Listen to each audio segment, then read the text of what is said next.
Bonjour Graham. Bonjour.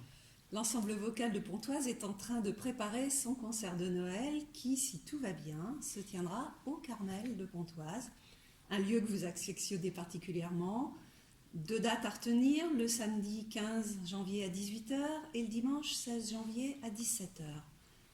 Alors cette année, qu'est-ce que vous allez nous interpréter? Alors, cette année, le programme est centré sur la musique de Svelink. Jan Peterzoen Svelink, compositeur néerlandais, qui a écrit sa production à la fin du XVIe et le début du XVIIe siècle, qui est une période très intéressante dans l'histoire de la musique. Pourquoi? Parce que c'est le charnière entre la Renaissance et le baroque. C'est-à-dire, dans la Renaissance, les compositeurs sont plus intéressés par la procédure, par le côté purement musical de l'œuvre, avec la polyphonie, le contrepoint. Dans ce qu'on appelle maintenant le baroque, la réaction des compositeurs est plus immédiatement liée au texte. L'idée, c'est de mettre les émotions et les idées du texte dans la musique tout de suite. Donc, tous les compositeurs à cette époque sont charnières entre ces deux périodes. En principal, Monteverdi, qui est un peu instigateur de ce mouvement. Donc, Svelink est un compositeur néerlandais, comme j'ai dit, qui a tenu la tribune de la plus grande église d'Amsterdam pour toute sa vie. Alors là aussi, c'est un peu spécial parce qu'il était nommé organiste et puis les autorités ont décidé qu'on ne va plus avoir la musique dans les offices, plus du tout. Donc à ce moment-là, Svelink n'est pas mis à la porte, mais il est employé par la ville d'Amsterdam. Il joue avant et après les offices et il fait des récitals d'orgue dans la semaine.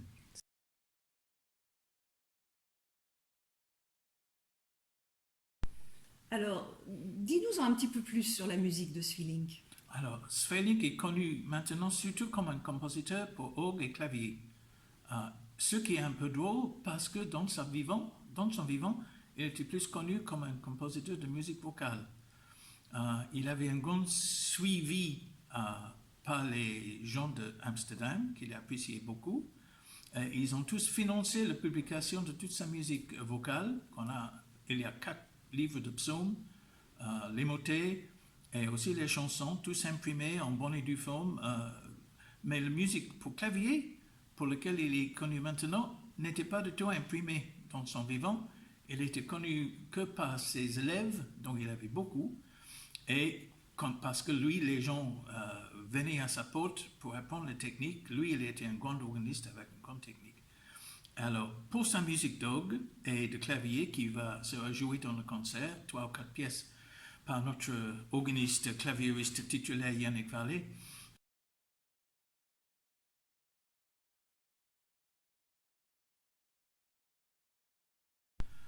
Alors, Yannick va jouer les pièces pour clavier, dont il y a beaucoup, et ceux qui ils étaient publiés en édition monumentale très tôt dans le XXe siècle, donc c'est bien connu. Svelink, en tant qu'organiste et compositeur pour le clavier, fait le grand lien entre la musique anglaise, la musique pour le Virginals, le Fitzwilliam Virginal Book, etc., la musique de Bird et Bull, vers l'école orgue allemande du Nord qui aboutit dans la musique de Johann Sebastian Bach. Donc c'est une figure clé.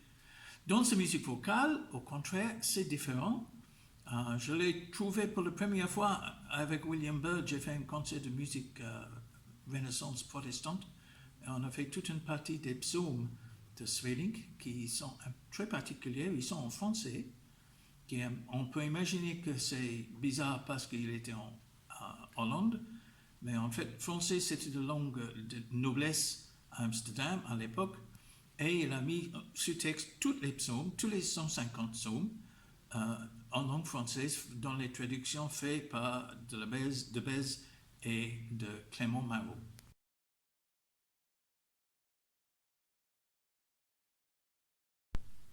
Alors, le concert sera un concert exclusivement autour de Svelink alors? Non, pas tout à fait, parce que j'aime pas les concerts exclusifs sur un compositeur. On va faire quelques extraits des psaumes, On va faire des motets en latin aussi de Svelink. Donc il y a un recueil, les canciones sacrées, on va faire ça.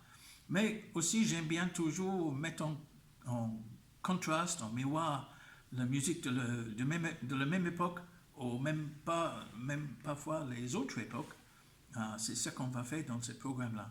Donc, pour le compositeur de son époque, j'ai choisi Heinrich Schütz, qui est un compositeur qu'on avait déjà fait le Musikalisches Exequien de Schütz il y a 2 ans, une sorte de Les obsèques musicaux, qui est une pièce extraordinaire. Donc, on va faire 3 motets de Schütz en allemand, d'une collection qu'il a publiée en fait beaucoup plus tard que Svelink, en 1643, je crois, qui sont aussi cette combinaison de factures, dans le sens de renaissance, de contrepoint, de polyphonie, mais aussi avec beaucoup d'attention à le sens des textes. Schütz dit dans son préface qu'il avait peur que les jeunes compositeurs vont suivre l'école italienne et laisser tomber tout le contrepoint. Et lui, il a pensé que c'était important. Donc, il a écrit toutes ces pièces, très, très belles pièces d'ailleurs. On va commencer le concert avec ces 3 pièces de Schütz, qui sont, comme je dis, une sorte de mi-chemin entre Renaissance et baroque, tout comme la musique de Svelink d'ailleurs.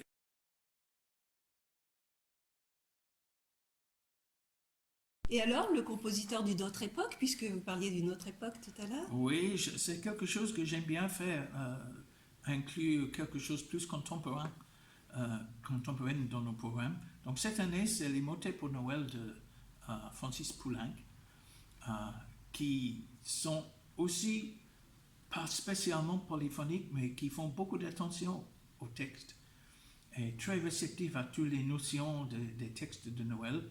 On sait que Poulenc a commencé comme un compositeur, disons, profane, qui a découvert sa foi au milieu de sa vie et qui a écrit beaucoup de musique pour l'Église après. Alors ces motets étaient écrits en 1951 et 2. Donc je pense que ça fait un bel contraste avec les autres pièces au milieu du programme. Ça sera après le Schütz et avant le Svelink, pour qu'on ait un peu de vérité. Et la dernière chose à dire à propos de Poulenc, c'est que l'ensemble vocal de Pontoise n'est pas juste un ensemble de musique baroque ou de Renaissance. J'aime pas les étiquettes. C'est avant tout un chœur. Et la musique chorale de Poulenc est très très bonne école pour tous les chœurs, parce qu'il a les problèmes spécifiques de justesse, d'harmonisation, d'intention, etc., qui sont très formateurs pour tous les chœurs. Donc les 4 motets pour Noël de Poulenc.